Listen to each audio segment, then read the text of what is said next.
Praise the lord. ఫిబ్రవరి 9వ తేదీ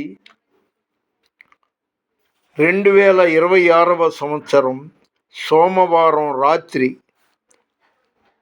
10 గంటలకు పెద్ద బైబిల్ గ్రంథం ఈరోజు సంఖ్యాకాండం 2వ అధ్యాయం 14వ వచనం అది చదువుతున్నాను. ఇది చదవటానికి కారణం ఏంటంటే కొన్ని అర్థం అవ్వదు పబ్లిక్కి, అది తెలియజేస్తున్నాను. 2వ అధ్యాయం 14వ వచనం సంఖ్యాకాండం. అతని సమీపమున గాతు గోత్రం ఉండవలెను. రఘుయేలు కుమారుడైన ఏలియాషాపు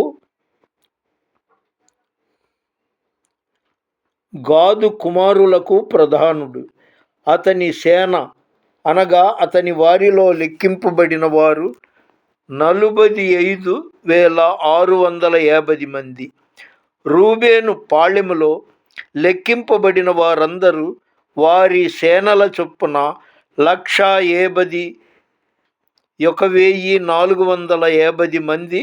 వారు 2వ తెగలో సాగి నడవవలెను. ఈ మాటలు ఎందుకు ఇది చదువుతున్నప్పుడు నాకు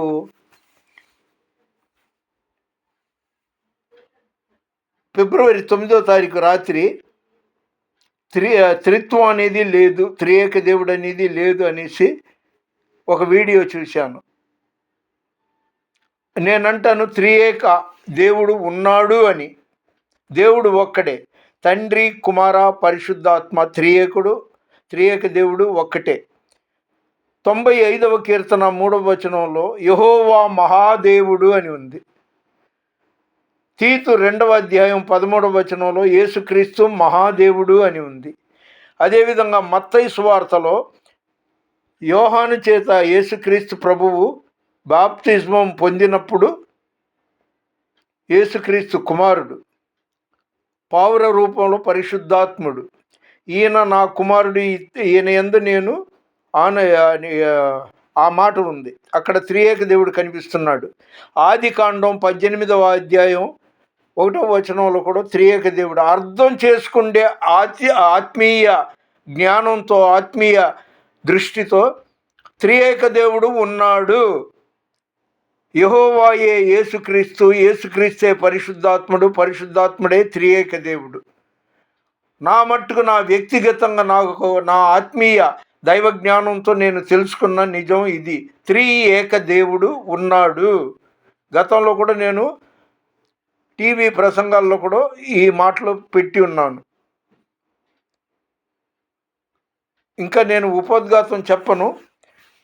ఈ రాత్రి అంటే 9వ తారీఖు సోమవారం రాత్రి 10 గంటల ప్రాంతంలో లేవియాకాండం 2వ అధ్యాయం 14-15 వచనాలు చదువుతున్నప్పుడు ఇది చిత్రీకరించడమైనది. దయచేసి లైక్ చేయండి, షేర్ చేయండి, సబ్స్క్రైబ్ చేయండి. దేవుని పరిచర్యలో మీ రత్నం ఫ్రాన్సిస్. God bless you.